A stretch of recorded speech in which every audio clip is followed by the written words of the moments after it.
Bonjour à tous. Merci à vous d'être présents pour ce 12e en live avec Excel. Je suis accompagné de Maxime. Bonjour. Qui va se présenter. Donc, Maxime Moreau, chef de projet en microbiologie et œnologue au laboratoire depuis l'été dernier. Et donc, aujourd'hui, je vais intervenir sur la partie de l'hygiène, notamment. Exactement. Donc, l'idée de ce premier en live avec Excel de l'année 2023, ça va être effectivement de vous présenter les nouveautés du laboratoire, sur un format que vous commencez à connaître, assez rapide, assez dynamique. On peut être ensuite repris par des visionnages sur YouTube notamment. Ce format en live avec Excel, l'idée, c'est de pouvoir vous présenter au travers de webinaires sur ce format-là, des informations du laboratoire, de l'activité du laboratoire en live, donc en direct. Donc en ce début d'année, on voulait partager justement de l'information, puisqu'au laboratoire, il y a pas mal d'évolutions, notamment en termes de microbiologie. Donc l'ordre du jour de ce en live avec Excel se divise sur ces 3 points-là. Un aspect microbiologie au travers de la mise en place d'une nouvelle technique de PCR que l'on va présenter et détailler, qui est la Digital PCR, aujourd'hui développée actuellement au laboratoire sur Brettanomyces, mais qui pourra être utilisée aussi à venir sur d'autres micro-organismes. On fera le lien entre cette PCR et la partie hygiène, puisque notre étudiant en thèse, Paul Lemontagné, donc une thèse que l'on finance depuis maintenant près de 3 ans, sur les phénomènes d'adhésion des Brettanomyces en cave, touche à sa fin et ça donne quelques informations intéressantes, notamment des informations qui nous ont amenés à s'intéresser aux solutions pour bloquer ces phénomènes d'adhésion, en tout cas avoir une meilleure maîtrise de l'hygiène dans les caves. Et c'est ce que présentera donc Maxime bien en détail au travers d'une solution qui a retenu notre attention et que nous avons validée au travers de plusieurs essais. Et puis on terminera rapidement pour répondre à certaines questions qu'on a très fréquemment actuellement sur les analyses nutritionnelles, en apportant notre lecture des documents, des textes, des réunions auxquelles on a pu participer pour vous présenter tout cela. Avant vraiment de parler de Digital PCR, on voulait revenir sur une partie des en live avec Excel lors des vendanges 2022, qui est notamment sur la partie microbiologie. Aujourd'hui, en mars 2023, est intéressant à reprendre parce que on a des choses qui ont été confirmées et qui sont intéressantes d'évoquer aussi à nouveau. Donc, comme vous vous en rappelez peut-être, lors des en live avec Excel, lors des vendanges, on avait notamment fait le zoom sur la partie microflore des raisins. C'est une des informations justement qu'on essaie de traiter rapidement pour donner cette information. Au laboratoire, on essaye d'analyser le maximum de raisins d'un point de vue microflore sur la surface des baies de raisin. Que ce soit des raisins qui arrivent pour ces analyses spécifiquement, que ce soit des raisins qui arrivent pour des crèmes de levure, ou que ce soit des raisins qui arrivent pour d'autres analyses. Du moment que les baies sont intactes, on va s'y intéresser pour pouvoir faire des dénombrements des populations de levures et de bactéries. Et c'est ce qu'on avait évoqué lors des premiers en live des vendanges 2022. Ce sont ces résultats qui nous avaient marqués à l'époque, avec une très très forte population microbienne sur raisins lors des vendanges 2022, où on était donc sur des populations notamment de bactéries jamais vues jusqu'à présent, quasiment, à plusieurs dizaines voire centaines de millions de bactéries par baie de raisin, ce qui est une population très très conséquente, très importante. Alors sur les levures aussi, on avait une population qui était relativement importante, plus de 10 puissance 6 environ de levures aussi par baie de raisin. Donc on avait des raisins 2022 qui étaient très pourvus en micro-organismes et notamment en bactéries. Ça, c'était un des faits majeurs que l'on avait évoqué lors de ces premières restitutions de résultats, donc en septembre 2022. Et ce qui était assez intéressant, c'était que généralement, lorsque la maturité du raisin touche évolue, plus le raisin est mature, plus les levures prennent le dessus, en tout cas, et arrivent à se développer et reprennent un peu le dessus sur les bactéries. Lors des millésimes, on a vu quand même un peu de bactéries. Généralement, les levures arrivaient à prendre le dessus. Et cette année, ça n'a pas été le cas, même au fur et à mesure de la campagne. On a toujours eu une dominance bactérienne sur les raisins, ce qui était un point assez important. Alors, on commence à avoir les possibilités de faire des distinctions entre régions sur ces phénomènes-là. Et du coup, on peut avoir des cartographies de ces inventaires sur raisins par région. Donc des régions, bon, faudrait, pour être vraiment précis, mettre le nombre d'individus à chaque fois, notamment dans le Val-de-Loire, on a moins d'individus que sur les autres régions. Mais globalement, il y avait des petites différences selon les régions, ce qui est assez aussi intéressant pour essayer de comprendre les causes à effet de ces populations microbiennes sur raisin. Une des causes qu'on peut aller chercher, c'est peut-être la partie stress hydrique, stress thermique qui ont été vécus lors de la maturation des raisins et de la campagne 2022, parce que c'est une donnée en microbiologie qui est assez générale et peut-être un peu simpliste de dire ça, mais c'est quand même la réalité des choses. Les bactéries sont des micro-organismes qui sont plus résistants que les levures à ces stress-là. Les parois sont plus rigides, plus protectrices. Dans des environnements extrêmes, on retrouve des bactéries, on retrouve rarement des levures. Donc on peut penser que dans des conditions extrêmes à la fois de température et de stress hydrique, les bactéries ont peut-être plus de possibilités de se développer que les levures. Bon, c'est des hypothèses qui sont à confirmer, mais en tout cas qui évoquent peut-être ce lien et qu'on a pu aller essayer de d'effleurer aussi au travers du développement du delta C13 au laboratoire, puisque maintenant on est capable au laboratoire d'analyser cet indice du stress hydrique et on a pu aussi faire ce diagnostic d'un millésime effectivement qui était plus stressant d'un point de vue hydrique que les autres millésimes. Donc le delta C13 ici exprimé avec une échelle négative parce que c'est la différence par rapport à un standard. Et plus on est haut là, sur le graphique, plus ça veut dire qu'il y a eu un stress hydrique important. Et on voit bien effectivement qu'en 2022, le stress hydrique était plus important que les années précédentes, ce qui peut-être contribue à justement cette présence des bactéries, ou en tout cas des choses qui sont interconnectées les unes entre elles. Et avec des petites différences entre les vignobles. On voit effectivement que le stress hydrique était principalement sur la partie sud de la France, puisque la Bourgogne est un peu en retrait par rapport à ça. Alors, quand on essaye de comprendre pourquoi il y a beaucoup de micro-organismes sur raisin ces derniers millésimes, parce que c'est vrai de bactéries, mais si on revient sur le graphique initial, on voit que c'est quand même une tendance de ces derniers millésimes à avoir beaucoup de micro-organismes sur raisin qu'il y a quelques années encore. Beaucoup plus de levures, beaucoup plus et cette année de bactéries. Mais les levures, les derniers millésimes, ont été quand même sur des populations qui étaient généralement autour de 10 puissance 6, et ce qui est très conséquent. Une autre explication de tout ça, c'est aussi la réduction des quantités de pesticides utilisés sur raisin, et notamment en 2022, on avait une quantité qu'on a retrouvée très moins importante, en tout cas des concentrations moins importantes de pesticides sur raisin que les années précédentes, probablement liées à des conditions météorologiques plus favorables par rapport aux pressions cryptogamiques et puis à une meilleure gestion des dates d'épandage, des produits utilisés. Voilà. Un des produits le plus retrouvé sur raisin, c'est le soufre, et si on en retrouve moins, il est notamment logique d'avoir plus de vie microbienne sur les raisins. Un autre produit qu'on retrouve généralement fréquemment sur raisin, c'est le polpel et son métabolite, le phtalimide. Et cette année, on en a retrouvé beaucoup moins que le millésime précédent. Et on sait que ces composés peuvent avoir des actions aussi anti-levuriennes et antibactériennes. Donc, ça peut être aussi une explication de plus de micro-organismes sur raisin. Voilà. Donc, c'est des choses qu'on essaie de mettre en relation. Mais le fait est, c'est que cette année, on avait quand même une microflore bactéries en priorité, mais également levure très importante sur raisin. Et sur les levures, on va jusqu'à l'identification des espèces. Et c'est un sujet ce qu'on avait déjà évoqué lors de différentes communications et en live avec Excel, c'est cette prédomination sur raisin d'une levure qui est Enseniaspora ovarum. Et c'est important d'avoir ça à l'esprit parce qu'aujourd'hui, on parle beaucoup de biodiversité, de levures non Saccharomyces, mais il y a certaines levures non Saccharomyces, Brettanomyces notamment, mais Enseniaspora ovarum aussi, qui ne sont pas souhaitables et pas d'intérêt.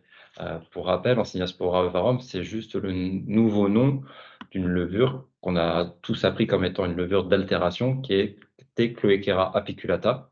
Et comme son nom l'indique, une levure apiculée qui produit beaucoup d'acide acétique, beaucoup de produits issus de métabolisme d'oxydation, des aldéhydes, des cétones qui vont perturber la pureté aromatique des vins, qui vont induire des taux de combinaison par la suite du SO2 des vins très importants. Et donc, c'est une levure qui est à combattre également lors des phases préfermentaires et fermentaires, comme les Brettanomyces tout au long de la campagne de production des vins. Donc, voilà, plus de vie microbienne, ça ne veut pas forcément dire plus de micro-organismes d'intérêt. Et en tout cas, sur les levures, il faut faire attention à Enseniaspora ovarum, qui est très présente ces derniers millésimes. Pour revenir sur les bactéries, et c'est pour ça qu'on a fait ce petit focus de rappel, c'est qu'en fait, là, plusieurs mois après, en fait, on n'a jamais été confronté à autant de déviations bactériennes sur vin. Alors, encore une fois, ça peut être simpliste et résumé de faire le lien avec ce qu'on a observé sur raisin et ce qu'on observe maintenant sur les vins, mais le fait est, c'est qu'on n'a jamais eu autant de problématiques de goût de souris. Voilà, là, on a longtemps été un peu surpris d'avoir beaucoup de vins dits souricés au laboratoire et ne pas retrouver systématiquement des teneurs, des composés connus pour être impliqués dans les goûts de souris dans les vins. Cette année, on en a retrouvé beaucoup et ça a été le cas lors de nombreuses dégustations au laboratoire. Et d'autres phénomènes bactériens très rares ont eu lieu cette année, notamment l'exemple ici, c'est un cas de maladie de la tourne en fin de fermentation alcoolique et ça a été relativement fréquent. Donc c'est vrai qu'il faut, voilà, c'est important d'avoir ces notions-là de raisin qui a été très, très sain et très, très beau, hein. Je pense que le millésime 2022, et les dégustations actuelles à venir, le démontrent. C'est l'un des millésimes certainement les plus qualitatifs, de ces dernières années. Mais sur un raisin sain, il y a aussi une microflore, il y a une microflore qui est présente, et elle n'est pas toujours, bénéfique et il faut en tout cas la maîtriser et aujourd'hui, on parle beaucoup de Brettanomyces, on va en parler après, mais il ne faut pas oublier ces germes d'altération, heu, que sont les bactéries, que sont certaines bactéries, notamment des bactéries lactiques, Enseniaspora, Varum. Il y a des fondamentaux. Toutes ces bactéries et ces Levionosaccharomyces préjudiciables comme Enseniaspora, Varum, toute la biotechnologie, la gestion des phases préfermentaires, fermentaires, avait permis en tout cas de mieux les maîtriser. Et aujourd'hui, il faut faire attention sous le principe de laisser aller cette biodiversité, de parvenir à des erreurs que le passé avait bien mises en évidence. Voilà, c'est un peu l'idée de ce petit écho à la présentation qui avait été faite par Aline Leroux il y a quelques années à la Cité du Vin. Voilà. Donc juste ce petit rappel sur le millésime 2022, quelques mois après, avec cet écho de problématiques de stabilité bactérienne des vins et de pression microbienne sur raisin qu'on avait évoqué lors des en live avec Excel de la dernière campagne. Alors maintenant, on est dans le vif du sujet sur les nouveautés du laboratoire de ce premier trimestre. Et l'une des nouveautés, c'est cette nouvelle technique de PCR qui s'appelle la Digital PCR. Donc, pour vous rappeler, enfin, bref rappel pour la PCR. La PCR, qu'est-ce que la PCR? C'est la PCR, donc c'est une analyse proposée aux microbiologistes, hein. Ça peut être utilisé pour d'autres cas que la microbiologie, mais en tout cas, c'est une analyse qui est proposée aux microbiologistes pour aller chercher des micro-organismes. Alors, le but du microbiologiste, c'est de rendre visible quelque chose qui est invisible. Et ça a toujours été le principe des analyses de microbio. Alors déjà, la gélose, c'est un peu le principe, hein. Sur la gélose, on met un échantillon, il y a une cellule qui est invisible à l'œil nu qui va se fixer, qui va former un dôme cellulaire qui va lui être visible à l'œil nu. Ce qu'on va demander à la PCR en microbiologie, en fait, c'est pas de multiplier la biomasse, comme le fait la boîte de Petri, c'est de multiplier l'ADN. Donc la PCR, c'est une photocopie à ADN pour pouvoir détecter l'ADN de ces micro-organismes.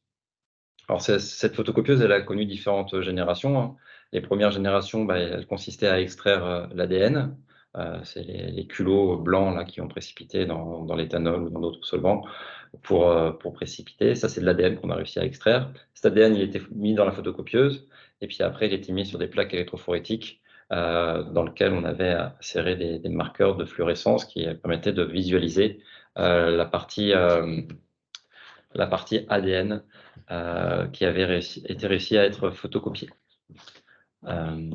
C'est l'exemple ici d'une PCR qui avait été développée donc, par un chercheur sur la partie Brettanomyces, IBEAS, qui montre cette application. Donc classiquement, là, il y a 5 vins qui ont été analysés avec un contrôle.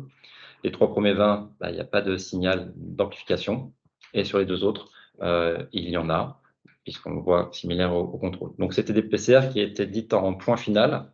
Le résultat arrivait à la fin de l'expérimentation, de la manipulation. On avait ce délivrable, ce résultat, présence-absence.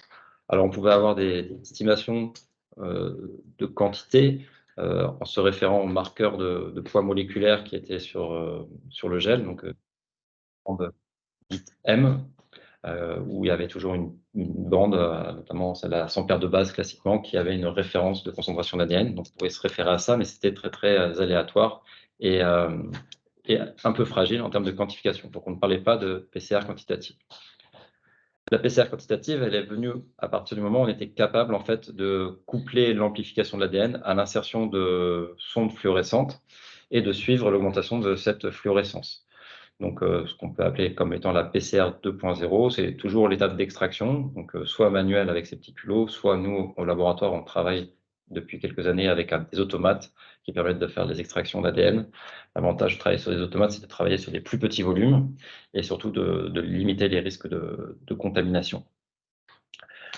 Et puis après, la PCR quantitative, en fait, à chaque fois qu'il y avait un brin néosynthétisé, il y avait insertion de sondes fluorescentes qui pouvaient avoir différents principes de liens et de marquage, mais le but était de pouvoir progresser la fluorescence au fur et à mesure de l'amplification. Donc c'était une technologie qui était quand même qui est toujours très très robuste, hein, puisqu'il s'agit de suivre l'amplification en temps réel.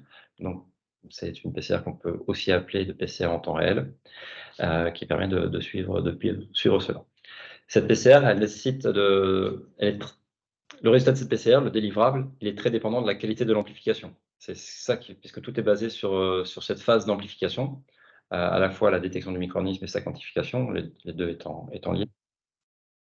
Et cette phase-là qui est très importante. Donc ça veut dire qu'il faut que les ADN soient bien purifiés, que le mélange réactionnel soit bien fait, que tout soit bien optimisé. Et puis surtout, ça nécessite de passer des gammes. Là, les courbes que vous avez, en fait, c'est une gamme de population de Brettanomyces. Donc la courbe en rouge, il y a plus de Brettanomyces que dans la courbe en bleu et inversement.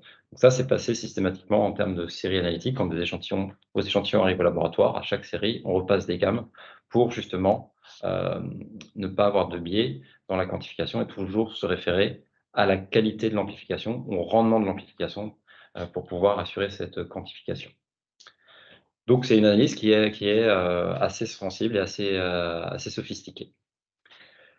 La digital PCR, elle aborde la PCR d'une autre voie. L'idée, c'est d'essayer de diviser, de disperser l'échantillon.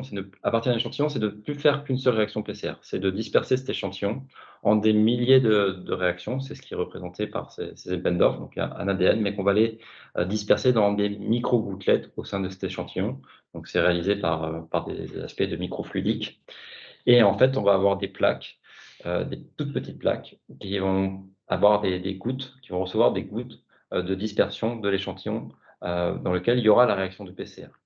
À partir d'un échantillon, il y a jusqu'à 25-30 000 réactions, donc ça dépend de l'échantillon initialement et notamment de sa quantité d'ADN et de sa structure. Mais en moyenne, généralement, un échantillon avec les technologies qu'on utilise va aller disperser l'ADN dans 26 gouttes. Et dans chaque goutte, en fait, il va avoir une réaction PCR. On travaille sur des tout petits volumes. Et en fait, le délivrable, le résultat, ça ne va plus être dépendant de l'amplification, ça va être un bilan dans chaque goutte, présence, absence de l'ADN. Est-ce que l'ADN a été détecté? Est-ce qu'il y a eu amplification ou pas? S'il y a eu amplification, c'est-à-dire que l'ADN était là. S'il n'y a pas eu amplification, c'est que l'ADN n'était pas présent, pas piégé dans la goutte.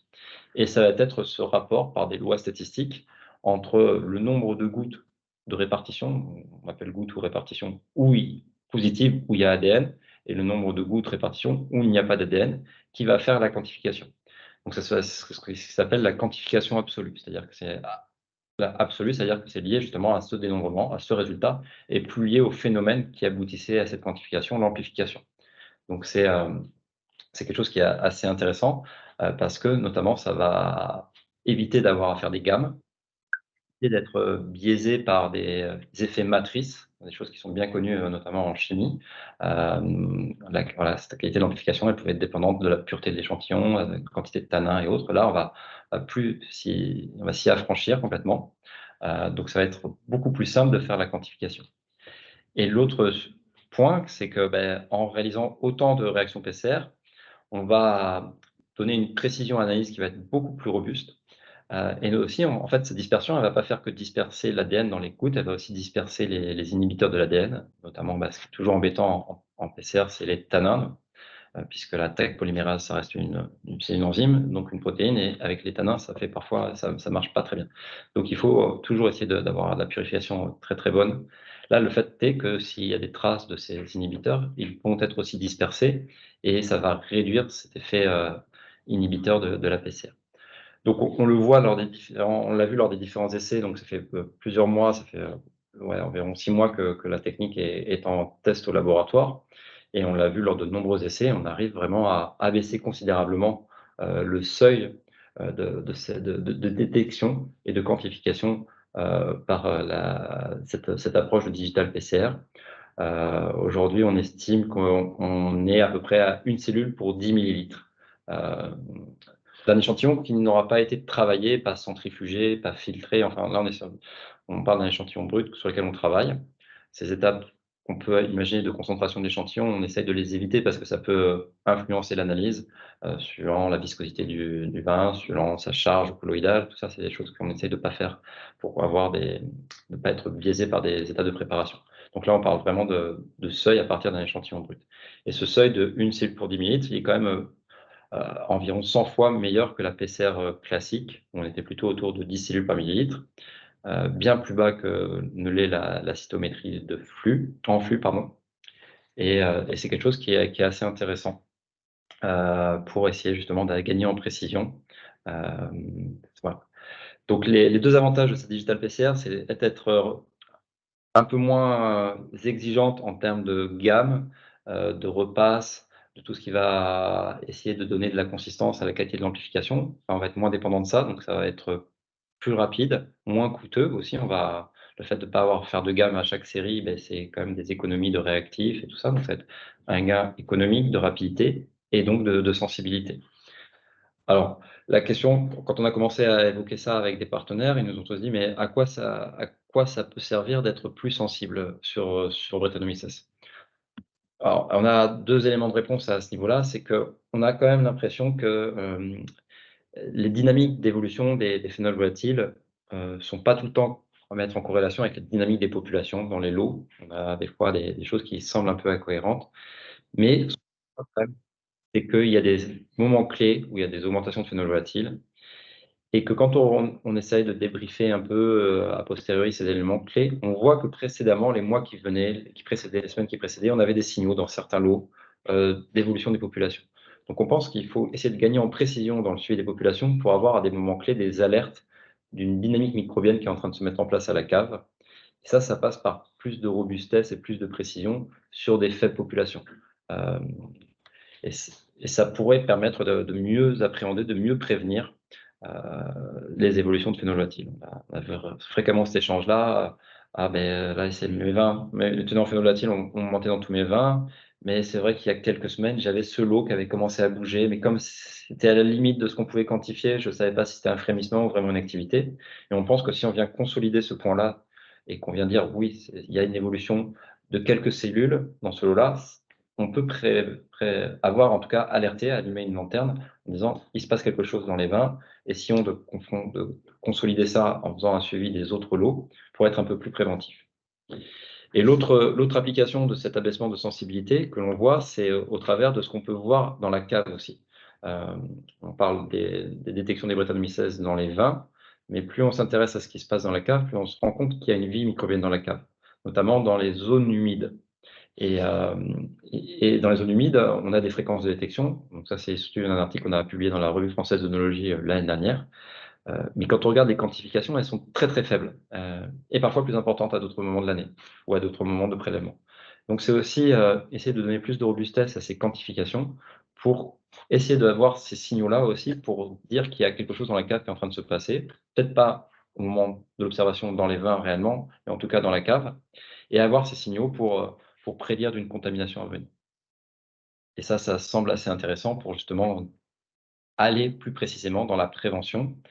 Et globalement, c'est ce qui est fait aussi. La digital PCR, elle a été développée, ce qui a catalysé son développement, c'est le Covid, notamment quand il a fallu trouver des outils pour aller pas uniquement faire des tests PCR pour les patients ou les personnes, mais avoir des outils pour globaliser, diagnostiquer l'épidémie, et notamment pour travailler sur les eaux usagées. Et sur les eaux usagées, il fallait des seuils beaucoup plus bas, pouvoir passer beaucoup d'échantillons, et c'est la digital PCR qui a été retenue et mise en application pour ces applications.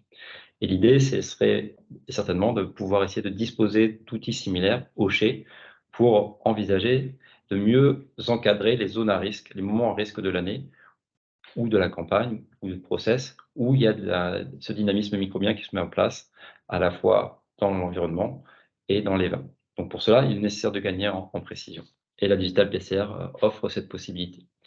Donc nous, la digital PCR aujourd'hui, le développement est fini. On propose l'analyse à nos clients là à présent dans des phases de calage. Il y a toujours des phases de raccordement. Nous, on a établi des preuves d'équivalence. C'est un concept qui est important en microbiologie quand il y a un développement d'une nouvelle technique. On fait ce qu'on appelle une preuve d'équivalence par rapport à des méthodes de référence. Et c'est important quand on développe une nouvelle technique de microbiologie en disant que toutes les autres avant étaient mauvaises, qu'il n'y a que celle-ci qui marche. C'est pas très très solide. Ce qu'il faut, c'est quand même raccorder avec de l'existant. Donc, on a fait ce travail-là, on va le publier, le communiquer. On présentera ces résultats aussi à la matinée des œnologues la semaine prochaine. Donc, la technique, elle est validée et on va essayer maintenant de la mettre en application dans différents cas de figure. Et un des cas de figure, effectivement, c'est suivi hygiène. Donc, ça fait le lien avec les travaux de thèse de Paul Le Montagnier, qui avait fait un en live avec Excel il y a à peu près un an, et qui là est concentré maintenant sur la rédaction de sa thèse. Et on voulait juste évoquer 2-3 résultats avec lui et 2-3 photos qu'on lui a empruntées, qui montrent bien aussi les degrés de précision que l'analyse microbiologique aujourd'hui permet. Là, c'est un coupon d'inox qui est observé en microscopie électronique à balayage, sur lesquels on voit clairement le biofilm, en tout cas l'adhésion de cellules de Brettanomyces. Et ce qui est assez intéressant dans cette vision et dans la précision de cette photographie, c'est qu'on voit à la fois les Brettanomyces connectées les unes aux autres, donc d'où la notion qu'on peut évoquer de biofilm, de communauté qui, sur un environnement, s'assemble pour être présente et résistante et adhérer. Et l'autre information que l'on a, qui est assez intéressante de ce coupon en inox, c'est que l'inox, c'est pas tout à fait lisse aussi, puisque vous voyez des petites crevasses qui sont celles de l'inox, ramenées à la taille d'une cellule microbienne. On voit que voilà, c'est assez intéressant. Et là, vous avez un zoom sur justement des Brettanomyces sur l'inox, et vous voyez ces connexions entre cellules qui sont intéressantes et qui montrent effectivement que les Brettanomyces sont présentes dans une communauté. Alors, c'est des coupons qui étaient faits avec des populations pures de Brettanomyces, hein, donc c'est des conditions de thèse et de laboratoire, mais c'est très très intéressant. La dernière photo qu'on a empruntée à Paul, c'est celle-ci, où on voit vraiment sur certaines photographies un peu un phénomène d'ancrage des cellules microbiennes sur la surface, des cellules de Brettanomyces sur la surface. Et ces clichés sont aussi intéressants parce qu'ils ont permis de confirmer une forme atypique de morphologie pour les cellules de Brettanomyces, qui est une forme pseudo-hyphale. On voit des cellules qui s'allongent, qui sont connectées les unes aux autres. Et c'est assez intéressant d'avoir cette vision-là. Et ça démontre en tout cas la thèse de Paul qui se finit bientôt et sur lequel lui-même aura le plaisir de vous communiquer ses résultats, de les partager. C'est quand même cette information que oui, Brettanomyces est capable d'adhérer à des surfaces, notamment par des phénomènes justement d'adhésion. On voit les encres ici. Et puis d'interaction entre cellules qui posent quelques questions. Et quand on a commencé à discuter avec ça, avec des spécialistes justement de la partie adhésion biofilm dans d'autres secteurs que l'œnologie, notamment dans le secteur médical, les experts et les personnes que l'on a rencontrées nous ont dit, en pareil cas, c'est pas tout le temps d'aller lutter contre le micro-organisme qui est le plus efficace, c'est essayer de lutter sur ces phénomènes d'adhésion. Qu'est-ce qui fait que le micro-organisme arrive à se ponter à la surface? Donc, il y a la caractéristique du micro-organisme, hein, c'est ce qu'a étudié Paul en termes d'hydrophobicité de surface, de charge de surface des membranes de Brettanomyces.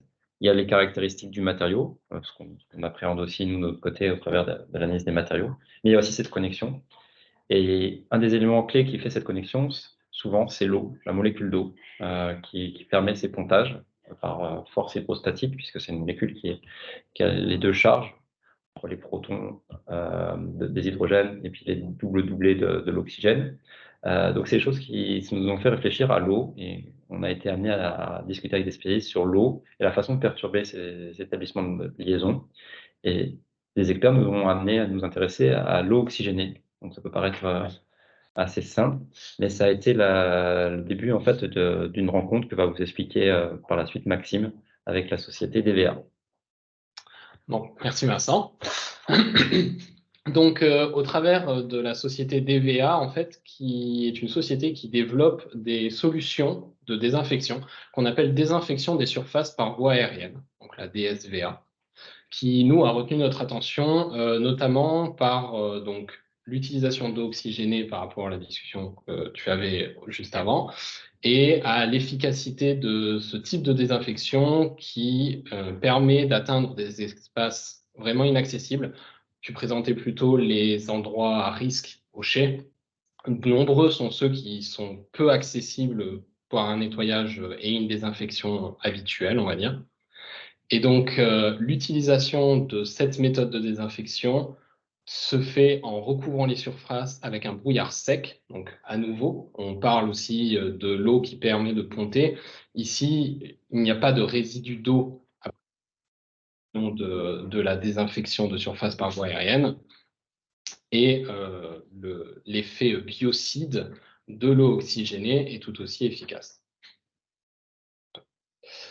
Donc, nous parlons donc de cette rencontre avec la société DVA. C'est une société qui a une expérience dans la désinfection du milieu médical, comme en parlait Vincent, depuis déjà de nombreuses années, avec une robustesse dans sa démarche, car en 2019, il y a eu les premières démarches d'autorisation de mise sur le marché. Donc, ce sont des autorisations qui sont nécessaires dans le milieu médical en Europe pour vraiment certifier l'efficacité de la solution, que ça soit de l'appareil, mais aussi du produit.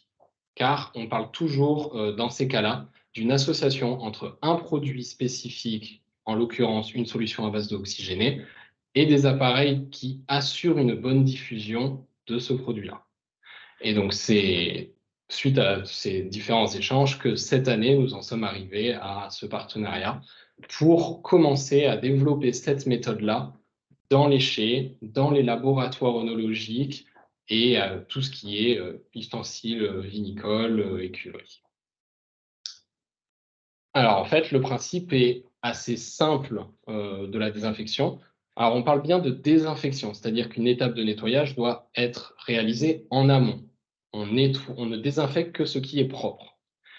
Pour ce qui est de la désinfection, en fait, l'appareil va créer un brouillard sec d'eau oxygénée avec la solution qui est utilisée, qui va se répandre dans l'espace que nous souhaitons désinfecter, soit une cuve, soit un espace clos. Ce brouillard va entrer en contact avec toutes les surfaces, ça lui permet de pénétrer même les plus petites interstices. Donc, quand par exemple on parlait tout à l'heure de l'inox qui n'est pas complètement lisse comme on peut l'imaginer, ce brouillard, il peut atteindre ces espaces également. La diffusion, ce n'est pas l'effet désinfectant, c'est juste on arrive à en passer de partout. Par contre, il y a un temps de contact par la suite. L'eau oxygénée qui se dépose, il va y avoir un phénomène d'évaporation, même si c'est un brouillard sec, en fait, il va y avoir une très légère évaporation qui va avoir cet effet biocide. C'est là que la désinfection va avoir lieu.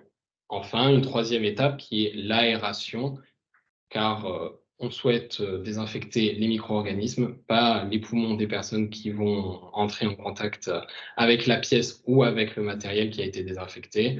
Donc, diminuer le seuil d'eau oxygénée. De ce partenariat, en fait, 3 machines de DVA ont été sélectionnées. Donc, ces machines s'appellent les Phileas et nous en avons sélectionné 3 qui nous semblent adaptées à l'œnologie.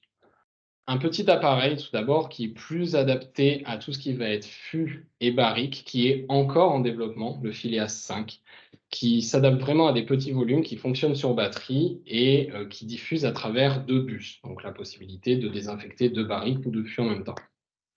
Ensuite, 2 appareils qui font à peu près la même taille, qui s'adaptent à des volumes beaucoup plus importants, allant de quelques hectolitres et pour le plus gros jusqu'à 1600 hectolitres. L'un qui va être adapté aux pièces et non pas aux cuves, car il doit être branché sur secteur. Donc, il ne peut pas être enfermé dans une cuve. Par contre, son efficacité a été testée dans des petits laboratoires clos ou dans des pièces de chais qui auraient besoin d'être désinfectées pour être le plus saines possible. Il s'agit du Phileas 25. Et donc, avec la même technologie, mais un peu plus puissant, et ce coup-ci sur batterie, il y a le Phileas 15 qui peut être utilisé pour les grandes cuves. On peut l'enfermer, il fonctionne, et la désinfection de la cuve a lieu. Ces 3 appareils s'utilisent avec un seul et même produit. Donc tout à l'heure, je vous parlais de couple produit-appareil.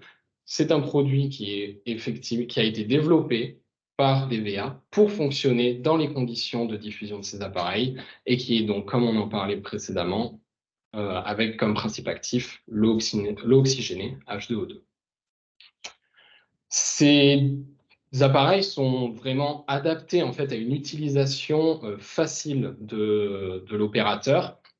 Il y a juste à renseigner le volume à désinfecter, le débit d'utilisation du produit, mais qui celui-ci est fixé dans les recommandations, et il suffit juste d'appuyer sur lancer et de laisser la machine fonctionner. Et ensuite, de laisser le temps de contact dont on parlait précédemment pour avoir l'efficacité biocide. Ces appareils ont été testés au laboratoire. Après plusieurs mois d'essais ont permis de à la fois l'essayer dans des conditions, comme j'en parlais précédemment, d'une pièce close de laboratoire, mais également des fûts.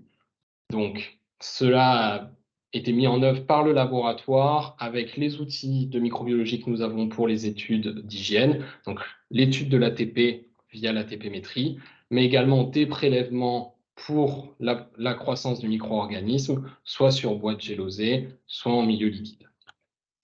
Le premier essai, donc pour les pièces, on va dire, avec le Phileas 25, a été réalisé dans le laboratoire, dans une pièce, la pièce de production, donc une pièce qui est censée être relativement saine, mais l'objectif était de voir si nous pouvions pousser la désinfection à son maximum avec cet appareil.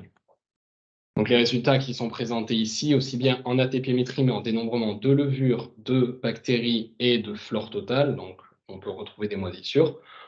On voit que un nettoyage détergent plus alcool, qui est déjà un très bon nettoyage, atteint des résultats d'ATP et de levures et de moisissures et de bactéries très bas.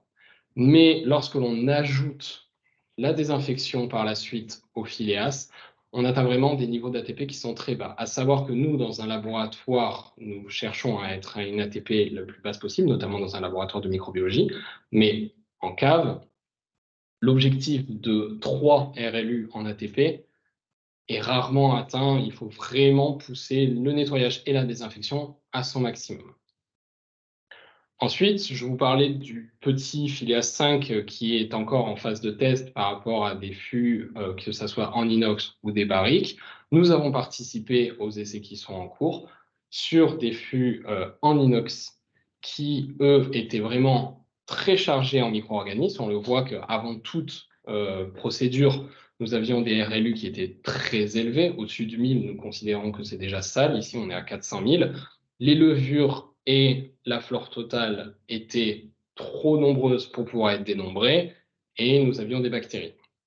Le rinçage était déjà efficace, mais nous retrouvions quand même certaines levures et certaines moisissures qui peuvent persister et se redévelopper par la suite. Lorsque, après le rinçage, le Phileas a été utilisé, nous avons atteint des niveaux très satisfaisants de désinfection. Donc, c'est un peu la présentation de Stogam Phileas qui vient s'inscrire un peu en point pour la continuité de la thèse et de tout ce travail sur l'hygiène, sur les brettes, mais de manière générale sur les micro-organismes présents au chai. Et c'est une solution que nous développons maintenant au sein du laboratoire pour accompagner les chais, les domaines et les châteaux. Ouais, super, super Maxime, merci pour ça. C'est vrai que voilà, comme tu l'as dit, ça, l'approche Brettanomyces, stabilité microbienne, ça s'appréhende à la fois sur le vin, sur sa vulnérabilité à ces phénomènes-là, à une vulnérabilité que l'on sait corrélée à des évolutions climatiques, le pH, les sucres et autres. Donc voilà, c'est des choses sur lesquelles il est difficile de remédier, hein. Mais par contre, de s'intéresser à ce qui est à côté, ce qui peut fragiliser aussi cet équilibre, c'est important. Et effectivement, sans rentrer dans des discours hygiénistes trop poussés, on pense qu'il y a des leviers d'amélioration, notamment sur du matériel, sur du petit matériel, et puis dans certaines zones sensibles pour améliorer tout cela. Le dernier point qu'on voulait aborder sur cette partie de ce En live avec Excel, sur lesquels on est beaucoup questionné ces derniers mois, c'est la partie analyse nutritionnelle, donc qui est en lien avec les communications sur l'étiquetage à venir autour de décembre 2023, du 8 décembre 2023 plus précisément. Donc en fait, notre lecture nous, de la réglementation, c'est que cette réglementation, elle s'inscrit dans un devoir d'information d'un producteur d'une denrée alimentaire vers un consommateur. Et dans ce devoir d'information, de transparence, il y a effectivement les phénomènes additifs, ingrédients, dont on ne parlera pas ici, et ici mais aussi la partie information sur les qualités nutritionnelles de cet ingrédient. Et il y a deux approches, c'est à la fois fournir la valeur énergétique de cet aliment et son analyse nutritionnelle complète. Donc oui, c'est deux approches qui sont complémentaires et qui vont dans le sens de ces évolutions. Et la valeur énergétique, telle qu'on le comprend des textes, c'est qu'elle devra être absolument et obligatoirement présente sur la contre-étiquette des bouteilles. Et l'analyse nutritionnelle dans son entièreté, son information de qualité nutritionnelle, être mise à disposition du consommateur. Donc ça distingue vraiment ces deux voies-là. Une voie qui est la valeur énergétique, qui est basée sur des calculs, et l'analyse nutritionnelle qui, elle, suit une réglementation où il y a à la fois des résultats analytiques à détailler et des calculs basés, avec un S, excusez-moi, sur certains de ces résultats. Donc effectivement, il y a un nombre croissant de composés à analyser pour arriver à ces choses-là. Nous, au laboratoire, on aborde les deux voies, donc la voie valeur énergétique et l'analyse nutritionnelle. Et sur la valeur énergétique, on propose deux méthodes de calcul. Une méthode de calcul qui prend principalement en compte les sucres et l'éthanol, et à la demande récente de certains acteurs, une méthode de calcul intégrant le glycérol, qui est quand même moins présent que l'éthanol, qui a un pouvoir aussi calorifique moins important. À notre connaissance, à ce jour, il n'y a pas d'obligation d'aller vers l'une ou l'autre des méthodes.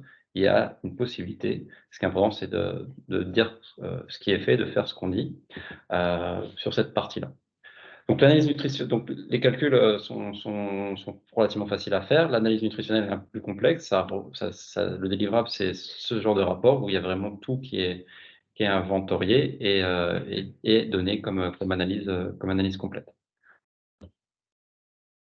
Ce que l'on pense, nous, c'est que ce ne sont pas des analyses obligatoires. On n'a nulle part lu que l'analyse était obligatoire. Ce qui est obligatoire, c'est le devoir d'information.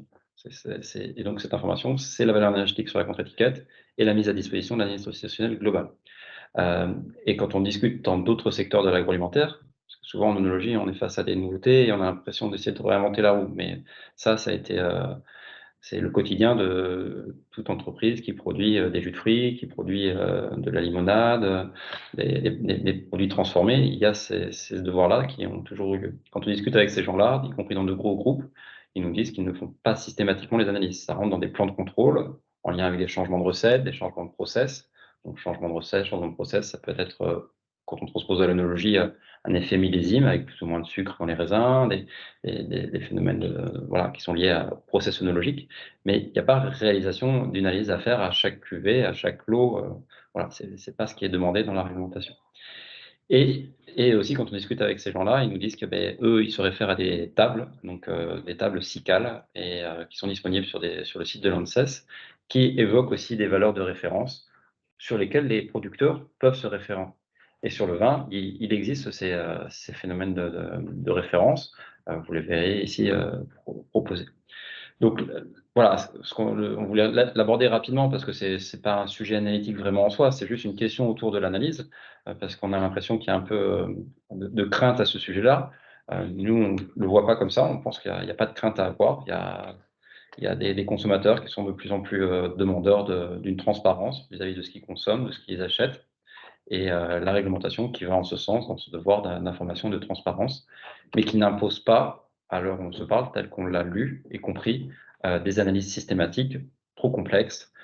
Les méthodes de calcul sur les analyses export où il y a les sucres, l'alcool, matières sèches, les extraits secs, donc ça va être facilement calculable, la valeur énergétique, et dans des plans de contrôle, dans des veilles institutionnelles à faire, Et il faut les faire selon le règlement INCO et ça sera comme ça et très efficace ainsi. Donc voilà, pas de perturbation à ce niveau-là, en tout cas d'un point de vue analytique. C'est vraiment dans une logique de ce devoir d'information au consommateur. Et c'est un peu le début presque, parce qu'on voit aussi arriver notamment là, quand on regarde, quand on s'intéresse aux lois, aux directives récentes sur les perturbateurs endocriniens, où il y aura aussi ces devoirs d'information à venir.